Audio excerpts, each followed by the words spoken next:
Então vamos lá, retomando. Fechamos aqui a questão da ação possessória multitudinária, aí a gente vem para as ações possessórias e aqui a gente vai focar um pouquinho na manutenção e reintegração, tá? Eu vou voltar com vocês nas disposições gerais porque elas são aplicadas a todas as ações, então vamos para as específicas e depois eu volto para as disposições gerais. Lembrando que a gente vai ter hoje à noite, no horário de aula, lá no Collaborate, por favor, no Black, para quem conseguir acessar, para quem não conseguir, não se preocupe, não se desespere, não se assuste. Eu vou estar disponível no WhatsApp, tá? Meu celular vai ficar aqui comigo o tempo inteiro. Eu vou estar disponível por e-mail, então a gente vai discutindo. E assim que for começar, eu já disparo para vocês os questionários, para que a gente vocês possam discutir. Vocês vão ter uma semana para fazer, para até a aula que vem. Aí a aula que vem a gente responde esses questionários, faz uma revisão e reinicia outro tema, tá? Então não precisa ficar se preocupado não, porque vai dar tudo certo. Senhores, temos lá a nossa petição inicial das ações de manutenção e reintegração de posse. Obrigatório, vocês não aguentam mais ouvir falar isso, né? Observância lá dos artigos, dos requisitos do artigo 319, que vocês já sabem o valor da causa, qualificação, o direcionamento para o juiz, enfim.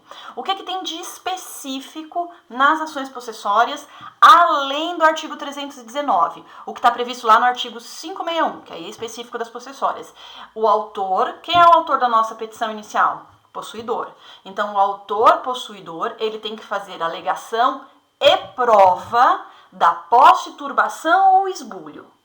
Por quê? Porque ele tem que comprovar para o juiz a causa de pedir dele. Lembre-se que o interesse de agir dele advém claramente da necessidade da intervenção do judiciário.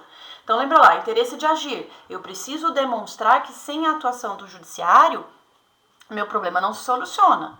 Se eu preciso demonstrar isso, é inequívoco que eu preciso comprovar que eu tenho a posse, que houve turbação ou esbulho, ou ameaça de turbação, se a gente falar depois do interdito. Aqui a gente está na manutenção e reintegração, tá? Então eu preciso alegar e provar que eu sou legítimo possuidor, porque se eu sou um culpante também não faz sentido, que eu sou um legítimo possuidor, que houve a turbação, o esbulho, e a data em que ela aconteceu. Por que é que eu preciso desta data? André do céu, que diferença faz a data?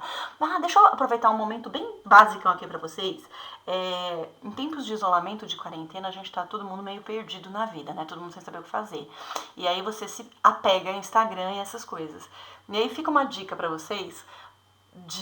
Toda noite, 6 horas da noite, a Anitta tá fazendo uma live, não pela Anitta, tá? Não tenho, vocês mais do que ninguém sabem que eu não sou nada fã do tipo de música dela. Mas ela tá fazendo live de aulas de francês, com um professor francês mesmo. Então, pra quem tá afim de aprender francês ou ter uma noção de francês, às vezes vale a dica, 6 horas. Aí vocês terminam e já vão pro Collaborate pra participar aqui da aula de Processo Civil 4.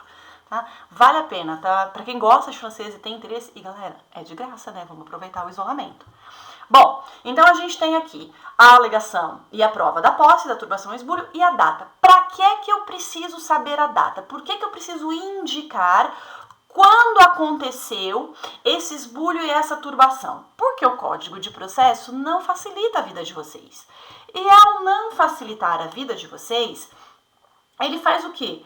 Ele cria a ação de força nova e a ação de força velha. E o procedimento para cada ação é diferente, doutores. Vamos lá. O que é uma ação de força nova? É aquela que você ajuiza dentro de ano e dia. O que é ano e dia? 1 ano e 1 dia. Da ocorrência da turbação ou esbulho. Então, invadiram a minha fazenda há 3 anos. Danou-se, não posso mais ajuizar a minha reintegração de posse? Pode, mas aí você vai ter uma ação de força velha. Para que eu tenha uma ação de força nova, eu preciso que essa ação possessória seja ajuizada dentro de ano e dia. Tá, tudo bem, isso aí eu entendi então. O que vai delimitar se é força velha ou se é força nova é o prazo que decorreu entre o esbulho e a turbação e a data em que eu estou ajuizando a minha ação possessória. Se o prazo decorrido é mais de 1 ano e 1 dia, eu tenho uma ação de força velha. Se eu tenho um prazo decorrido é menor que 1 ano e 1 dia, eu tenho uma ação de força nova. Fácil, perfeito. A pergunta que não quer calar: que diferença isso faz? Toda, doutores, faz toda a diferença. Eu tô me segurando aqui para não dar berros no microfone, senão vocês vão ter problemas com os tímpanos, eu vou ter que pagar depois plano de saúde para vocês. Olha só, faz toda a diferença. Por quê? Se for uma ação de força velha, eu vou ter um procedimento. Se for uma ação de força nova, eu vou ter um procedimento. Se for uma ação de força velha, eu vou ter o procedimento comum. Então, tudo isso que a gente está estudando aqui do 554, 556, especificamente a liminar, que eu vou voltar lá para vocês, do 562, só acontece nas ações de força nova. E pergunto de novo com pausa dramática. O que é uma ação de força nova? É aquela ação possessória, ajuizada, dentro do prazo de 1 ano e 1 dia. Ou seja, entre a ocorrência da turbação e do esbulho e o ajuizamento da ação, não pode ter passado mais que 1 ano e 1 dia. Fácil, não é? Aí, sendo assim, a gente vai discutir a liminar lá do artigo 562. Então, bora aqui a gente para o artigo 562. E o nosso artigo 562 vai dizer o seguinte: estando a petição inicial devidamente instruída. Doutores queridos, o que eu preciso ter para estar devidamente instruída? Lembra? Aqui, ó, prova da posse, da turbação ou do esbulho e a data. O juiz deferirá, voltem, sem ouvir o réu. Olha que coisa mais maravilhosa isso, doutores. Ele concede essa liminar sem ouvir a outra parte. Mas lembrando, isto aqui é... aqui eu não faço bolinha. Isso aqui é procedimento específico da ação de força nova, que é aquela ação ajuizada dentro de 1 ano e 1 dia. André, pelo amor de Deus, para de ser repetitiva. Não paro. Vocês não estão me vendo, vocês não conseguem ver eu gesticular, vocês não conseguem ver eu fazer caretas. Então vocês precisam da minha repetição. Galera, eu tô morrendo de saudade de vocês. Vocês não têm ideia, eu quero ficar o dia inteiro aqui em casa com criança. Bom, voltando. Ele vai deferir, sem ouvir o réu, a expedição de mandado liminar de manutenção ou de reintegração.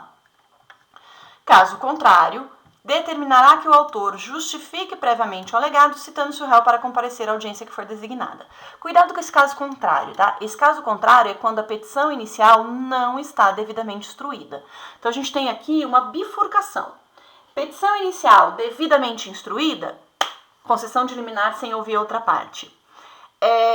Petição inicial não está devidamente instruída, intima o autor para que participe da chamada audiência de justificação. Essa audiência aqui, ó, é a audiência em que o autor vai vir para comprovar aquilo que ele deixou de comprovar na sua petição inicial. E uma coisa muito importante, tá? Contra as pessoas jurídicas de direito público não será deferida, contra, tá? Não a favor. Não será deferida manutenção e reintegração sem a prévia audiência. Então, se eu tô falando de pessoas jurídicas de direito público, não se aplica essa discussão aqui da petição inicial estando devidamente instruída, ele concede liminar. Cuidado, peguinha de prova, não é que contra pessoas de direito público ele não conceda liminar. Claro que concede. Se for uma ação de força nova, ele concede. O que ele não pode fazer, que é o parágrafo único do 562, é conceder sem a audiência. Ok? Então vamos voltar aqui. Voltem aqui comigo, coleguinhas. Olha só. Temos então que a ação de força nova é aquela ação, repetindo, ajuizada dentro de 1 ano em dia, tanto para a turbação quanto para o esbulho, e ela tem um procedimento especial. O que é o especial? É aquela liminar do 562. E aí a tia Deia repete de novo, que liminar é essa? É aquela em que a petição inicial estando devidamente instruída, a liminar é concedida sem ouvir a outra parte. Vixe, se não tiver devidamente instruída, danou-se? Não danou-se, ainda tem hipótese da liminar. Só que aí o autor vai ser intimado para uma audiência de justificação, para poder trazer essa sua comprovação, e o réu é citado para participar dessa audiência, tá? E lembrando, contra as pessoas jurídicas de direito público, não existe concessão de liminar sem audiência. Existe concessão de liminar, mas nunca sem audiência, tá? Que inclusive está aqui, ó. Eu sou tão boazinha que eu resumo tudo para vocês. Bom, danou-se. Eu perdi o prazo, não foi ano e dia, eu nem sabia. Cuidado, não é da ciência, tá? É da ocorrência. então eu não sabia, passou o ano e dia, o que eu vou fazer agora? Não cabe mais nada? Cabe, claro que cabe. Cabe a ação de força velha. Só que aí eu não enquadro ela no 562. Por quê? Porque ela vai correr pelo procedimento comum. Tá, e aí eu não consigo uma tutela? Consegue. Aí a gente vai se julgar, a gente vai se guiar lá pelas tutelas de urgência, as tutelas provisórias do artigo 300 e seguintes do Código de Processo que vocês viram em Processo Civil 2. Lembram das tutelas provisórias, tutela de urgência, tutela de evidência, tutela de urgência antecipada, cautelar, enfim? Então, se a minha ação de força velha, ajuizada depois de ano e dia, eu vou pelo procedimento comum, esquece isso aqui, isso não se aplica, e eu não vou me valer da liminar de 562, mas eu posso me valer das tutelas de urgência, as tutelas provisórias do artigo 300. Correto? Vou pausar de novo para não ficar grande e eu não consegui subir. Eu tô tentando subir o primeiro e tá tomando horrores de tempo. Eu fico pensando nos YouTubes. Ah, tá, mas tudo bem então. Galerinha, vou pausar, vamos fazer uma pausa, tomem uma água, respirem, tomem um café e eu já vou para a próxima parte.